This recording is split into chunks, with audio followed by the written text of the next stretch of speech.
Hello student, स्वागत है आपका यावी एकेडमी में। तो आज हम वॉल्यूम का चैप्टर करने जा रहे हैं और वॉल्यूम के चैप्टर में सबसे पहले हम कुछ बेसिक कंसेप्ट की बात करेंगे और उसके बाद चैप्टर को अपना आगे बढ़ाएंगे। अगर आपको वीडियो पसंद आए तो वीडियो को लाइक और शेयर करना ना भूलें। और इसमें ध्यान रखना, इस चैप्टर को हम करेंगे रेशियो के थ्रू। और ये चैप्टर किस किस के लिए इंपॉर्टेंट है? एसएससी के सभी एग्जाम, सीटेट के एग्जाम, यूपीटेट, यूपीट्रिपल रेलवे और सुपरटेट में अधिकतर इसके क्वेश्चन पूछे जाते हैं। बस ये बात अलग है कि सीटेट और यूपीटेट और सुपरटेट में क्वेश्चन थोड़े लो लेवल के पूछे जाते हैं, लेकिन फिलहाल पूछे जाते हैं। अच्छा, मैं बुक भी बता दूं। बुक जो लगाऊंगा मैं एस डी यादव बुक लगाऊंगा, इसके हम इसी के क्वेश्चन करेंगे और इसी के थ्रू हम समझेंगे, लेकिन कंसेप्ट मेरा अपना होगा। तो चालू करते हैं आज की क्लास। क्लास नंबर 1 होगी, बेसिक्स से चालू करेंगे बिल्कुल। तो सबसे पहले आज का जो पॉइंट है वो क्या है? क्यूब के बारे में पढ़ते हैं।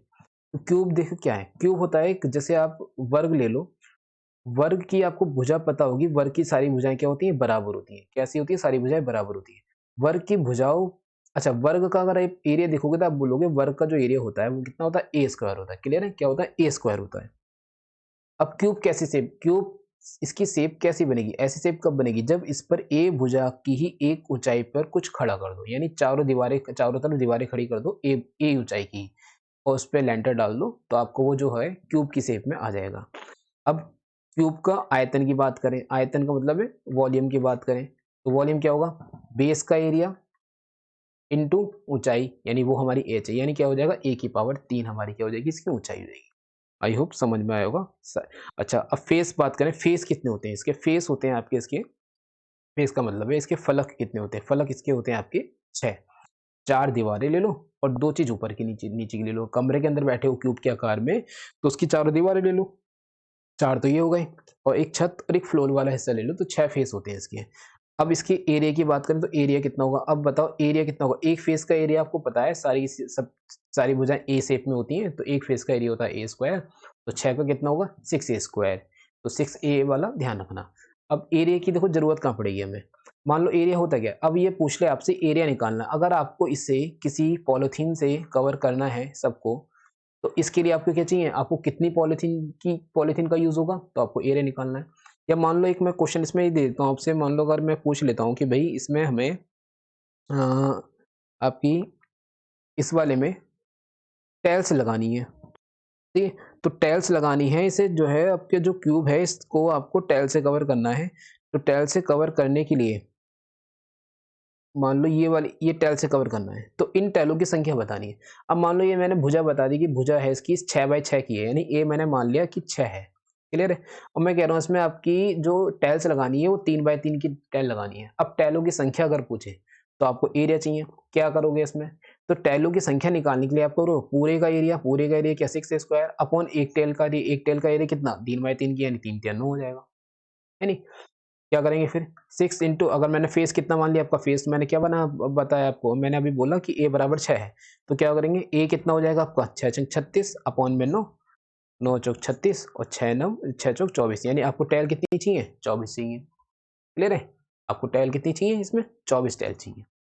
तो इस तरह आपसे क्वेश्चन पूछा जाएगा, तो आप ध्यान रखना, इसलिए हमें एरिया चाहिए। और बात करते हैं कुछ बेसिक की, इसे रफ कर देते हैं। आई थिंक समझ में आ गया होगा। अच्छा, चैप्टर हम रेशियो के हिसाब से करेंगे, तो रेशियो की ही बात करेंगे यहाँ पे। अब मान लो सारी भुजा बराबर होती हैं, तो मैंने मान लो ए मान लिया इसका 1 यूनिट। कितना मान लिया? 1 यूनिट। अब मैं ये बताओ इसकी एक फेस का मतलब इसके एक फेस का जो वो है विकर्ण है वो कितना होगा? ये एक है, तो एक फेस का जो डायमीटर होगा यानी विकर्ण होगा, वो कितना होगा? √2 होगा। कैसे? पाइथागोरस में लगा देना। पता होगा कि क्या लगाएंगे? पाइथागोरस में लगाएंगे, डी लगाएंगे, तो डी इक्वल टू क्या होगा? अंडर रूट में 1 का स्क्वायर प्लस 1 का स्क्वायर इक्वल टू कितना आ जाएगा? आपका √2 हो जाएगा। ठीक है, जो ये अब ये जो √2 निकला है, ये क्या निकला है? ये √2 निकला है आपका एक फेस का विकर्ण।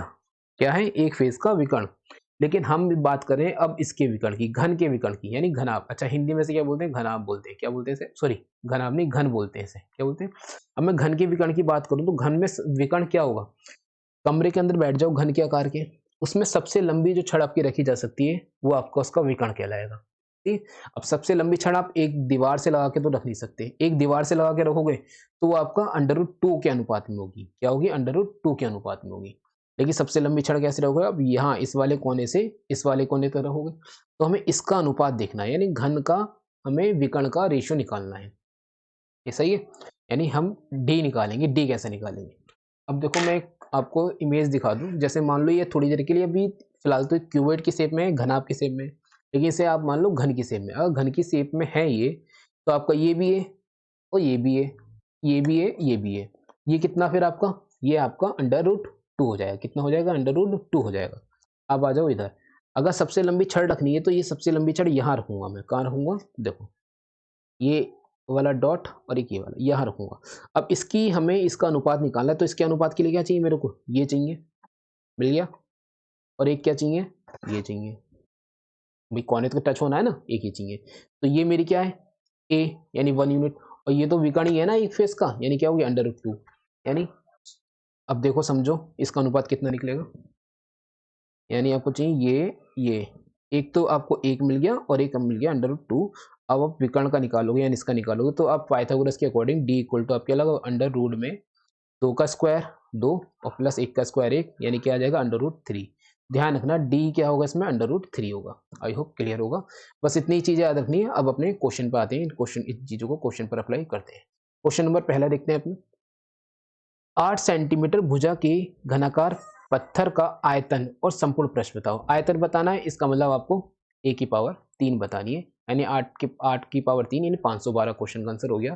संपूर्ण पृष्ठ का मतलब वही है आपका एरिया। क्या बताना है आपको? 6a² बताना है, यानी 6 आपको पता है, 6 तो लगेगा ही। a कितना? 8 8 64, यानी इसकी गुणा मारोगे 6 चौक 24 का 4, कैरी दो 6 छक 36 और 2 आपका 38।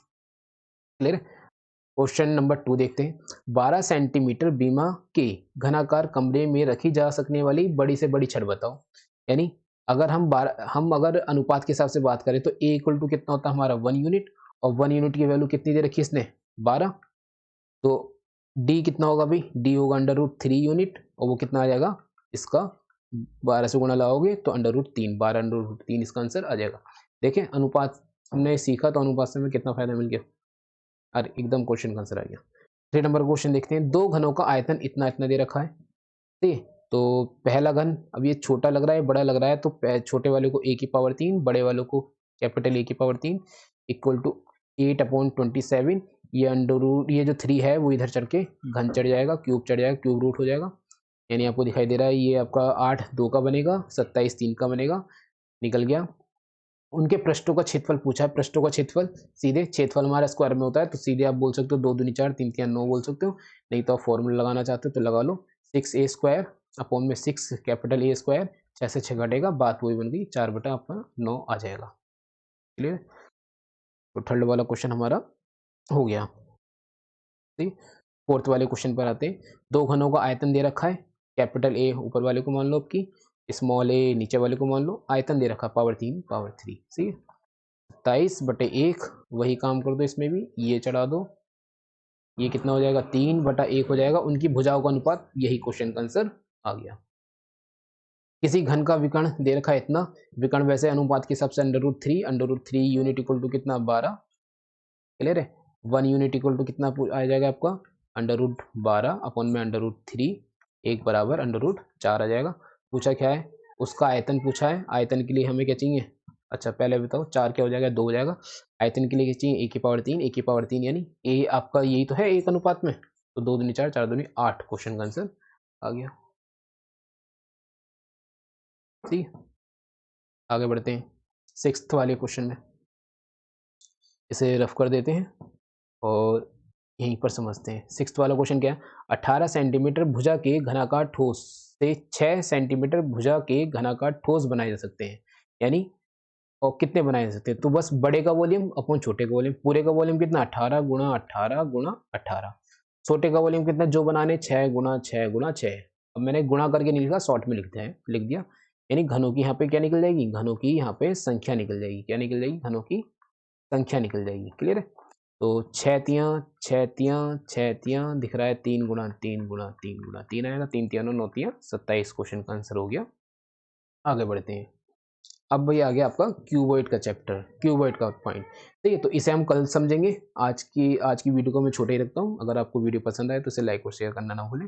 कल से कंटिन्यू वीडियो बड़ी रहेंगी। ठीक है, थैंक्स फॉर वॉचिंग।